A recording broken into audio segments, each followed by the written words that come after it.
d'interviewer Hélène pour donner des ressources supplémentaires à notre école de Ainsworth à Mayville et pour donner un côté européen à notre cours de Deuxième Guerre mondiale que beaucoup d'élèves prisent. Donc, est-ce que ça te dérangerait de t'introduire à notre belle classe pour commencer? Écoute, moi je m'appelle Bernard Loin et donc je suis ton grand-père, Mathieu. Je suis né en 1932, donc j'ai maintenant 82 ans. Et quand la guerre a éclaté, chez nous, en Europe, entre l'Allemagne et la France, j'avais 7 ans. Et quand la guerre s'est terminée, j'avais 12 ans. Donc j'ai vécu complètement cette guerre avec ma mère, mon frère et ma sœur. Pas avec mon père, puisque il s'est battu en 1940 contre les Allemands, il a été fait prisonnier, et il a été prisonnier ensuite pendant 5 ans. Et il a été libéré par les Américains en avril 1945. Est-ce que tu peux nous dire où il a été prisonnier? Il a été fait prisonnier en juin 1940, très exactement le 11 juin 1940. Donc c'était la fin de la bataille de France, qui a été très brève, qui a duré quelques semaines, où véritablement les Allemands ont enfoncé les troupes françaises. Il était à ce moment-là officier d'artillerie, commandant d'artillerie, et il était encerclé par les Allemands dans une ferme en Normandie, dans le pays de Caux. Et il s'est battu jusqu'au bout, mais il a été prisonnier. Il y a eu beaucoup de ses camarades qui sont morts pendant cette bataille. Il faut souligner aussi que tu avais un âge où tu avais une compréhension de ce qui se passait, même si tu étais jeune. Donc, oui, bien sûr. On savait évidemment, à ce moment-là, on ne savait plus rien. On n'avait plus de nouvelles depuis la fin du mois de mai. On savait qu'il était en train de se battre, qu'il y avait beaucoup de morts, et donc on était évidemment très inquiets. On a su seulement au mois d'août qu'il avait été fait prisonnier, qu'il avait été emmené en Allemagne et qu'il était dans un camp en Westphalie, qui est une province pas très loin de la France. Et est-ce que tu étais plutôt optimiste de le revoir ou plutôt pessimiste, ou est-ce que tu ne savais pas du tout? À ce moment-là, on ne savait pas combien de temps la guerre durerait, mais nous, les Allemands étaient là. La France était un territoire occupé. Les Allemands avaient envahi notre maison, nous avaient chassés de notre maison, et ma mère avait dû louer une autre maison à côté de la gare, dans la ville où nous étions, à Laval. Et c'était une maison dangereuse parce que la gare a été bombardée à plusieurs reprises pendant la guerre. On ne savait pas combien de temps ça allait durer, mais on pensait bien que ça allait être long. Ça a été très long. Et tu as brièvement expliqué, mais à quel point étais-tu bien informé? Est-ce qu'il y avait beaucoup de journaux? Est-ce qu'on savait ce qui se passait ou c'était plutôt caché? D'abord, il faut se rappeler que dans ces temps-là, il n'y avait pas de télévision, il y avait la radio, il y avait une radio française nationale qui était très collaborationniste, c'est-à-dire contrôlée par les Allemands. La France était gouvernée par le maréchal Pétain, qui faisait de la collaboration avec les Allemands. Il y avait aussi, mais on hésitait à l'écouter, la radio de Londres, la BBC, qui donnait des informations, mais il fallait bien se cacher pour l'écouter. Donc on avait des informations, on savait aussi que telle ou telle ville était bombardée dans les environs, mais effectivement on était relativement peu informés. Il y avait un grand journal qui est l'Ouest France.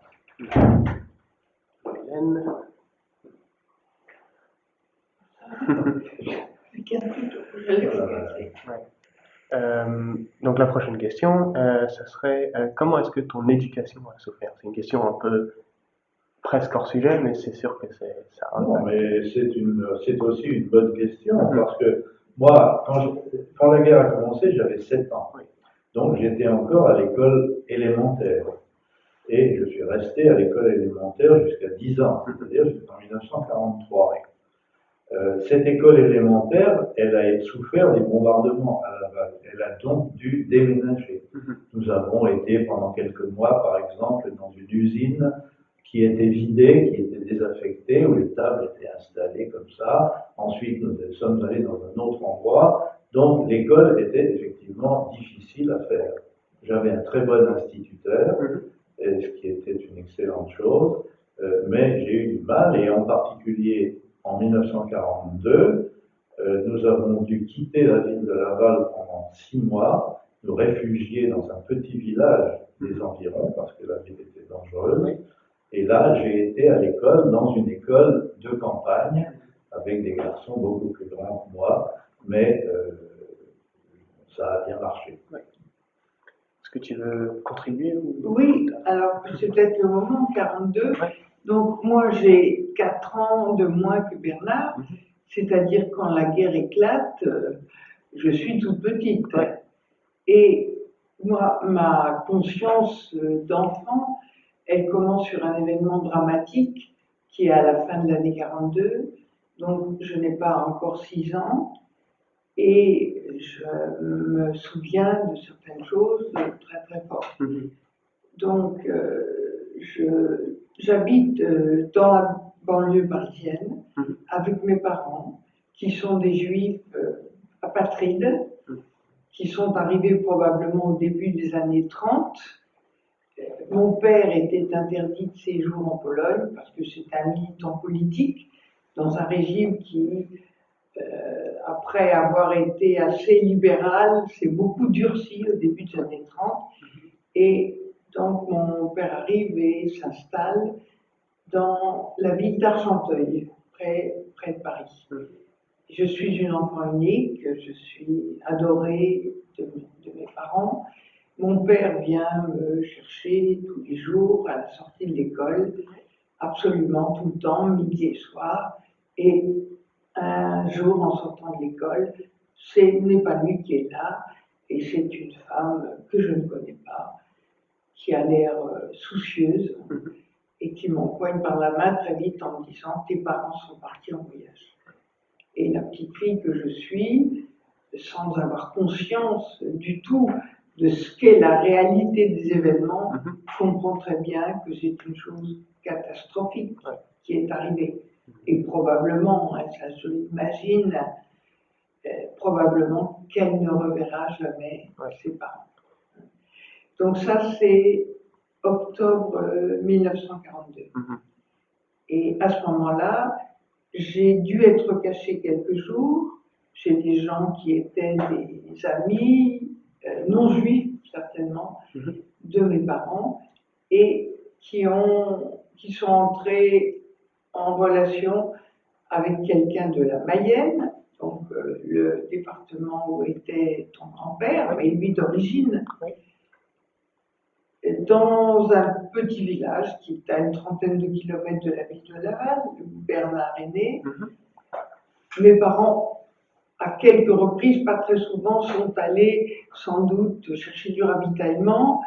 Il y avait un train qui était un train direct de Paris. On descendait dans ce petit village très joli et il y avait, comme à l'époque, c'était le cas, il y avait beaucoup de cafés-restaurants autour de la petite gare. Et ils sont arrivés dans le café-restaurant qui était celui de l'homme qui est venu me chercher et qui m'a sauvée.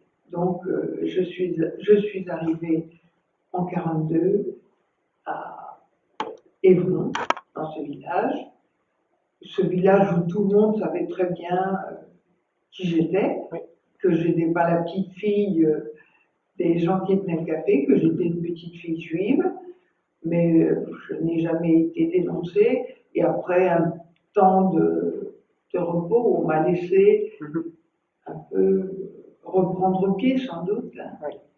Mais je pense que le 1er janvier, enfin à la rentrée de janvier 43, donc, je suis allée dans cette école primaire où j'ai eu, avant j'étais en maternelle, quand mes parents étaient arrêtés, et j'ai eu une très très bonne institutrice, j'ai très très bien appris, j'étais heureuse à l'école, c'était des institutrices qui n'étaient pas du tout pour le régime du maréchal Pétain. Collaborateur. Voilà, pas du tout pour la collaboration. Et la petite fille que j'étais se sentait en sécurité.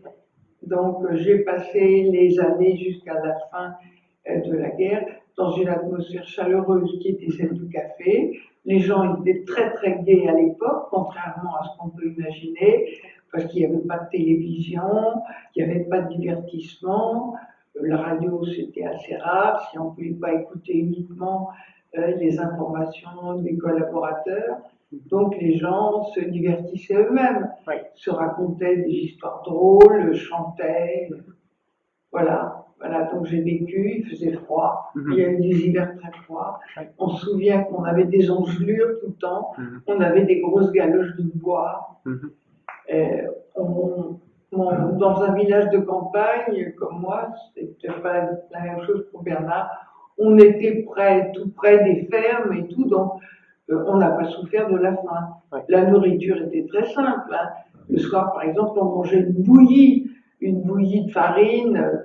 Bon, on n'avait jamais, on ne savait pas ce que c'était que le chocolat, les oranges.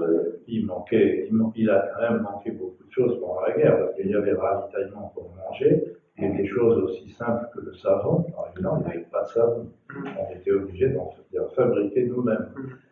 Pour faire des conserves, il n'y avait pas de réfrigérateur.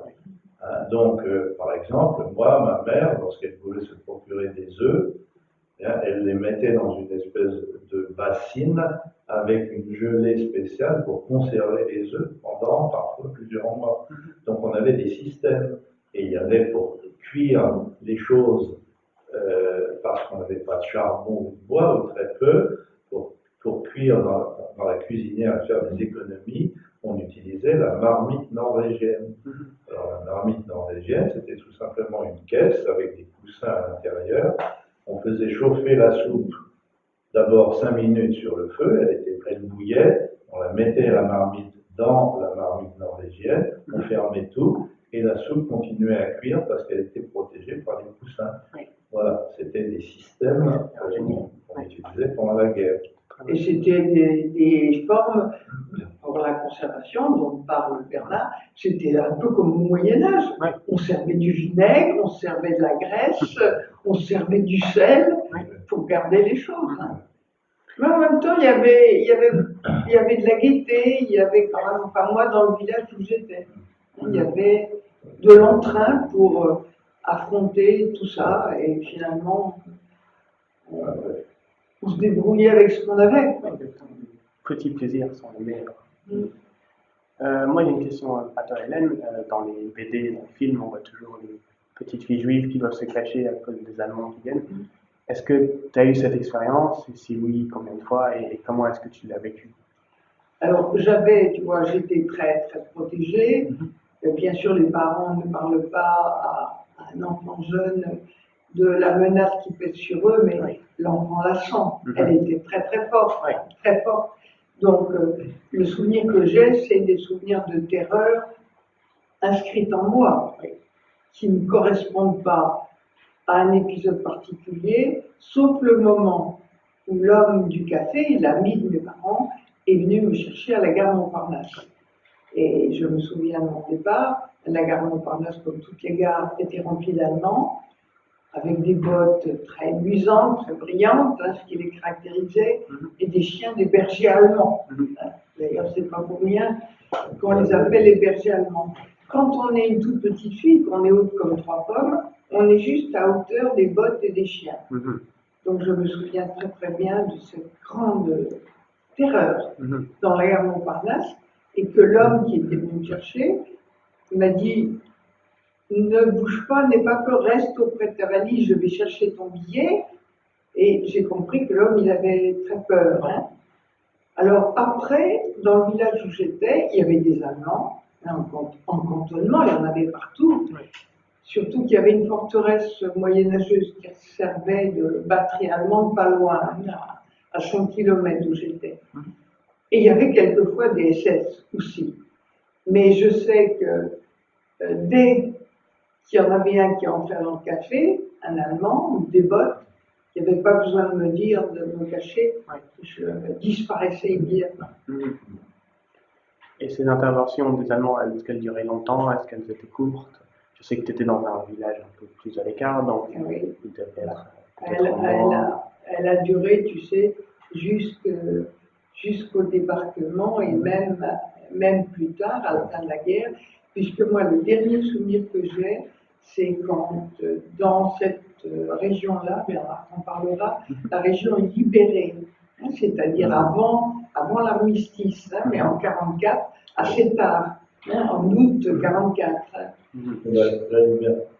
La libération bon, a eu lieu après le débarquement anglais, américain, canadien en Normandie, donc il y a eu le 6 juin 1944. Donc il y a eu à ce moment-là une bataille dite la bataille de Normandie qui a duré presque 3 mois.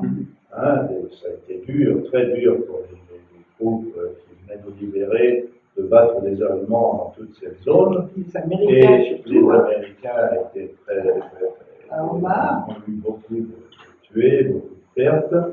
Et pendant ce temps-là, il y avait à l'arrière de ce front des bombardements faits par les Anglais, les Américains et les Canadiens pour démolir les gares, les voies ferrées, les ponts, de façon à empêcher que les Allemands amènent des renforts. Donc, c'est pour ça que quelques jours après le 6 juin 1944, le 15 juin 1944, dans la ville où moi j'étais, à Laval, il y a eu un bombardement très fort. Il y en avait eu déjà un quelques jours avant où notre maison avait été complètement démolie. Heureusement, on n'était pas dedans. On était chez des amis en ville. On a eu de la chance. Et le deuxième bombardement, par contre, il était, lui, alors on était tout près. Moi, j'ai été vraiment, je peux dire, sous le bombardement de la ville de Laval pendant une bonne demi-heure. Quand tu entends les avions descendre en piqué, et les bombes sifflent, tu les entends et quand tu les entends exploser, tu es content parce que ça veut dire que c'est pas pour toi. Qu'elle a explosé à 100 mètres, mais c'est pas pour toi. Et donc ça a duré pendant une demi-heure à peu près. On était la famille réfugiée, on n'était pas dans un abri, on était dans la salle à manger, en train d'essayer de se dire, vivement que ça soit fini. On était quand même, tout le monde avait très peur. Et pour te dire, lorsque ça s'est terminé, dans la petite cour de la maison à côté, on a ramassé un éclat de bombe qui faisait 90 cm de long, énorme, brûlant, enfin, et c'était vraiment très très fort. Si bien que la ville était en partie en feu, il y avait un grand incendie, et le soir même, on a pris quelques affaires, et on est parti au hasard dans la campagne pour essayer de s'abriter ailleurs, parce qu'on considérait que la ville était trop dangereuse. Après avoir marché pendant 2 heures à peu près, on est arrivé à quelques kilomètres de Laval avec ma mère, mon frère, ma soeur et puis quelques amis, ma grand-mère aussi qui était avec nous, et on est arrivé dans une ferme. Cette ferme nous a accueillis, comme d'ailleurs d'autres familles lavalloises. Le soir, on était quelque chose comme 70 personnes. On a couché sur la paille, et en pensant qu'on reviendrait quelques jours après, mais pas du tout. On ne pouvait plus revenir dans la ville qui était trop dangereuse, et donc entre le 15 juin, qui était cette date, et le 10 août, on est resté dans cette ferme, un peu en camping, avec des amis et des gens qui nous accueillaient, qui étaient très bien. Et c'est là qu'un soir, après avoir entendu le canon, et très loin, qui se rapprochait de la ferme, un soir, on a vu, il y a eu des bombardements un peu autour, et puis au bout de l'allée qui menait à la ferme, on a vu arriver 3 militaires qui avaient les visages noircis par de la suie et tout ça, et c'était des Américains. Et ça, c'était la merveille. Ils nous libéraient, ils venaient là, ils ne parlaient pas français, mais heureusement ma mère parlait l'anglais, était bilingue. Donc, ils ont raconté, elle traduisait pour les gens qui étaient là, et ils avaient faim, ils n'avaient pas mangé, ils ont surtout regardé les tomates dans le jardin, ils avaient envie de tomates et de fruits frais, et on était vraiment très contents d'être libérés. Alors, moi j'ai une expérience tout à fait parallèle, la celle de Bernard, dans la même période, qui est entre juin et les 3 mois qui ont suivi, parce que nous, non plus dans le petit village, il y a eu des bombardements et on était près de la gare. Oui. Alors on ne pouvait pas rester près de la gare, il y avait eu des bombardements. Et un ami de mes parents, qui était en même temps mon parrain, parce que j'avais été baptisée pour me protéger, il était marchand de pommes en gros, donc il connaissait bien tous les fermiers, et il a trouvé chez un de ses fournisseurs de pommes une petite maison à l'écart où on a pu se réfugier, les deux familles, la sienne et celle des gens, de ceux qui m'avaient sauvée. Et là, on a vécu 3 mois, il n'y avait plus rien, plus d'école, on était complètement loin de tout, en pleine campagne, et je dois dire, c'était comme Robinson, d'une certaine manière. Bon, il y avait la peur des bombardements, parce qu'il y en avait, quelquefois les avions passaient au-dessus de nos têtes, mais c'était le bonheur absolu. On pêchait des têtards et des grenouilles dans la mare, les oies nous couraient après. C'était vraiment un temps de complètement de grandes vacances. De grandes vacances extraordinaires. Pour les enfants. Et voilà. Et bon, ensuite on est retourné hein, quand ça a été fini et que la bataille de Normandie a été gagnée. On est retourné s'installer dans le village. Alors moi j'ai 2 souvenirs. Hein. Un qui est aussi parallèle à celui de Bernard. Les trains de marchandises ont commencé à recirculer et ils étaient pleins, les wagons étaient avec des portes ouvertes et c'était plein de Noirs américains avec des dents blanches extraordinaires. Et les enfants, dès qu'il y avait un train, on se précipitait à la gare et ils nous lançaient des bonbons, des chocolats, des cigarettes. Alors les chewing-gums, et on disait toujours les cigarettes, on disait camel, camel. Et les quelques mots qu'on savait, ils se languaient tout petit Ferrari, on ne savait pas ce que ça voulait dire, mais on leur chantait ça. Et comme ils avaient envie aussi de choses fraîches, on allait déterrer les carottes dans le jardin du chef de gare et on leur apportait des carottes pour avoir des biens qu'ils transportaient.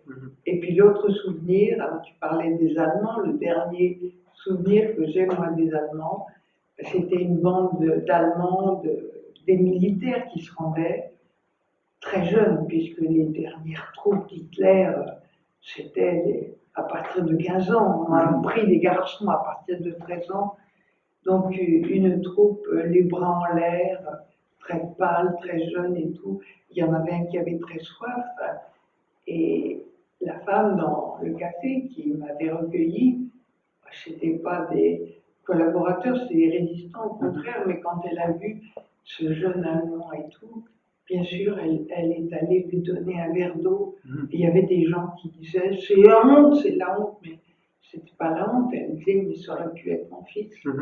Tu vois, donc beaucoup d'impressions très mêlées. Puis ensuite, les femmes qui ont été avec les Allemands, auxquelles on a tendu, rasé les cheveux au moment de la libération, ça c'est encore autre chose. Alors, il y a eu, on a été libérés peu avant Paris, quelques jours avant Paris. Alors là, dans ces villes de Normandie, à Laval et à Évron. Donc avant le 25 août. Et donc entre le 10 et le 25 août, nous c'était le 10 août. Hein. Et donc il faut voir que pour nous la guerre était finie, mais qu'elle continuait bien entendu. Elle a continué pour les Américains avec la guerre dans le Pacifique, mais aussi avec la guerre pour aller jusqu'en Allemagne et pour aller jusqu'à Berlin, hein, pour faire véritablement battre Hitler.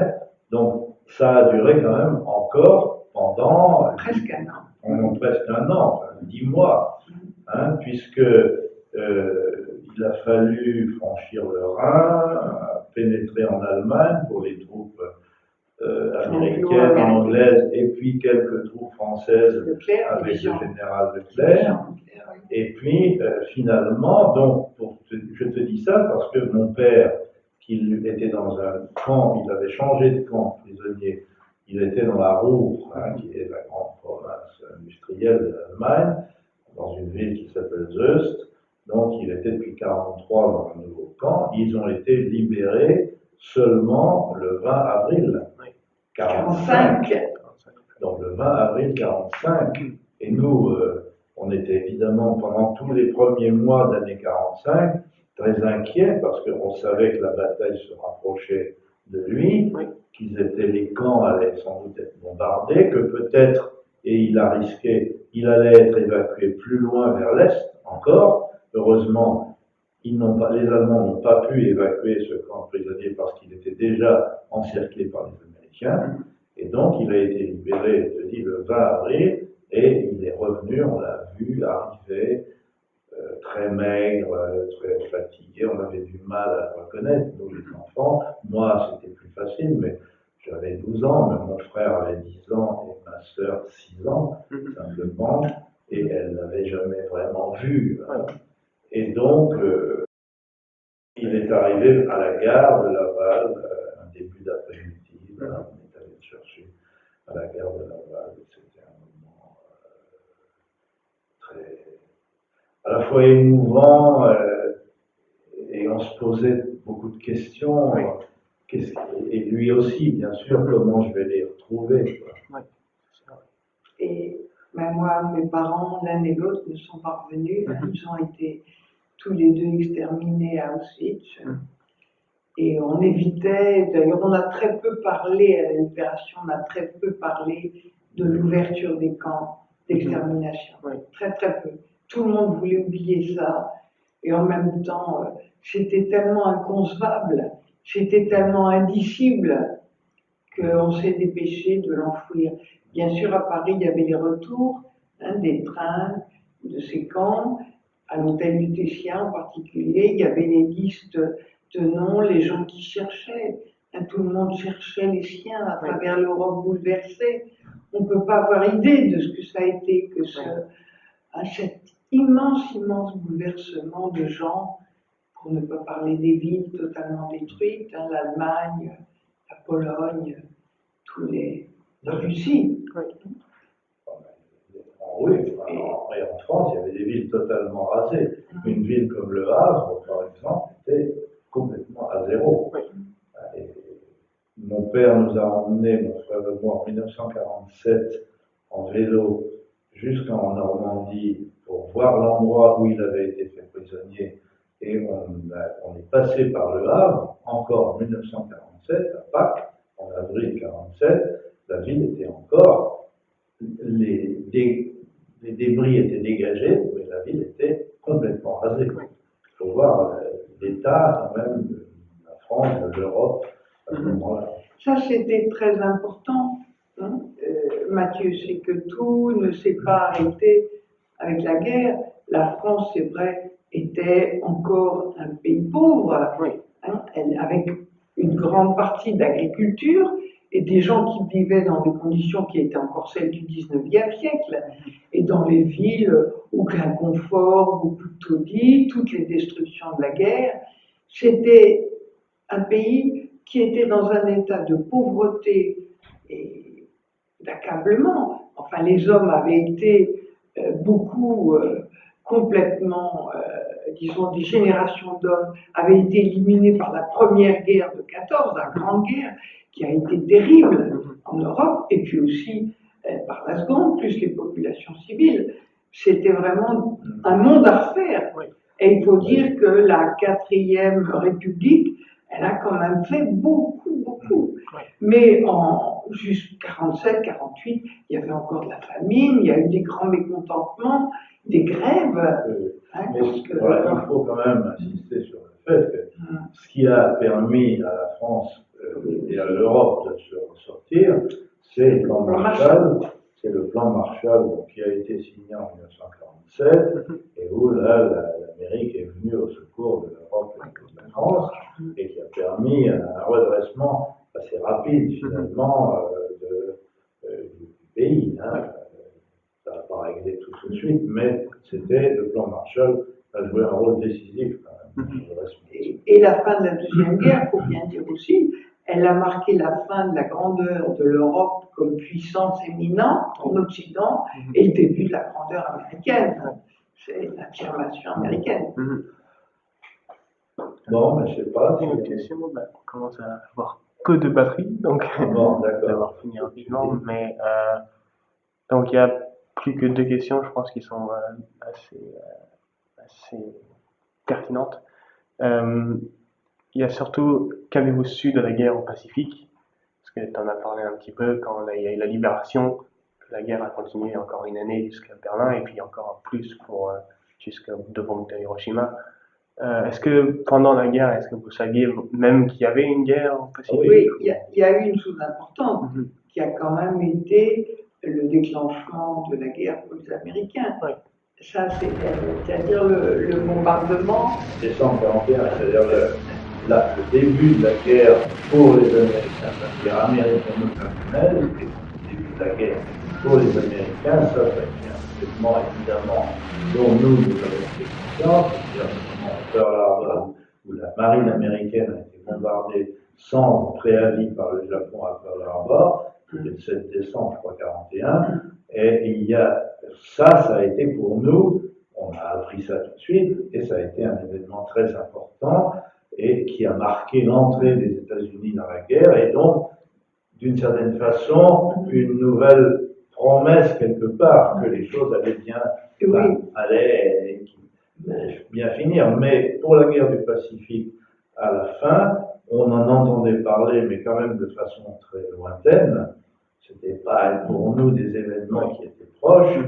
Et ce qui a évidemment été hallucinant pour tout le monde, c'est le bombardement de Hiroshima et de Nagasaki qui a mis fin à la guerre, mais qui évidemment était un événement tout à fait, et à la fois permettant la fin de la guerre, mais effrayant par ce qu'il signifiait éventuellement pour l'avenir.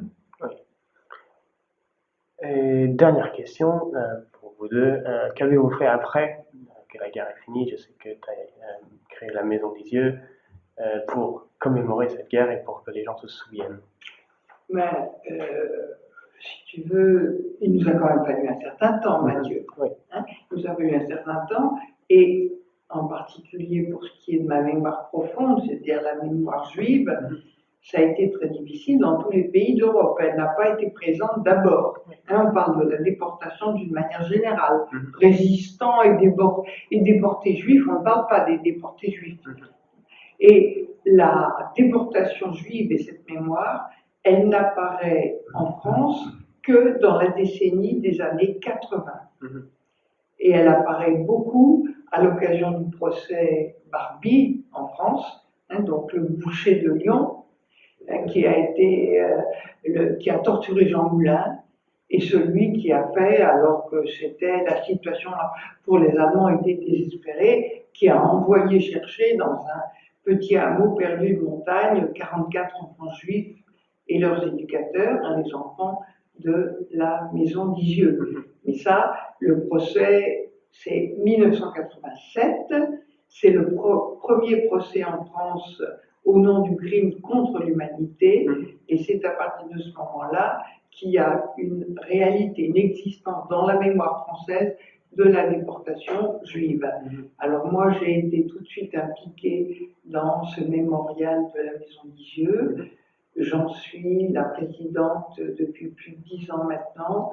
J'y ai beaucoup travaillé. J'ai beaucoup travaillé aussi sur l'enseignement de la Shoah, en tant que responsable au ministère de l'Éducation, comment faire pour que cet enseignement, à la fois, il rende conscients les élèves, qu'il leur donne les connaissances précises et rigoureuses suffisantes pour se faire une idée personnelle de cela.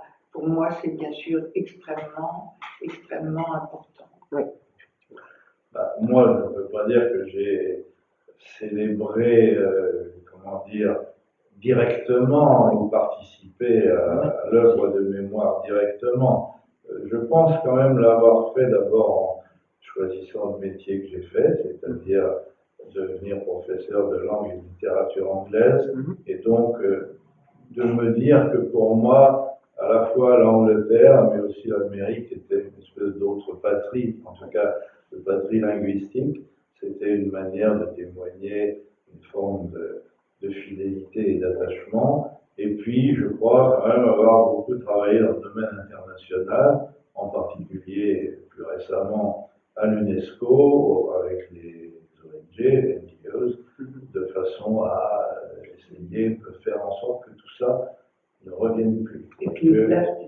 Et que la culture de la paix soit préservée. Et actuellement, je travaille avec une association que j'ai créée pour faire en sorte que les plages du débarquement, en particulier Omaha Beach et Utah Beach par exemple, soient classées au patrimoine mondial de l'UNESCO, ce qui pour nous, Normands, qui avons vécu tout cela, serait une reconnaissance absolument essentielle de l'importance de ces événements pendant la Seconde Guerre mondiale. C'est un monument historique. Voilà, ces plages sont un monument historique, tu as raison. Voilà, merci beaucoup, ça a été très bien, je pense qu'on a eu beaucoup d'informations. Bon, je ne sais pas ce que tu vas faire.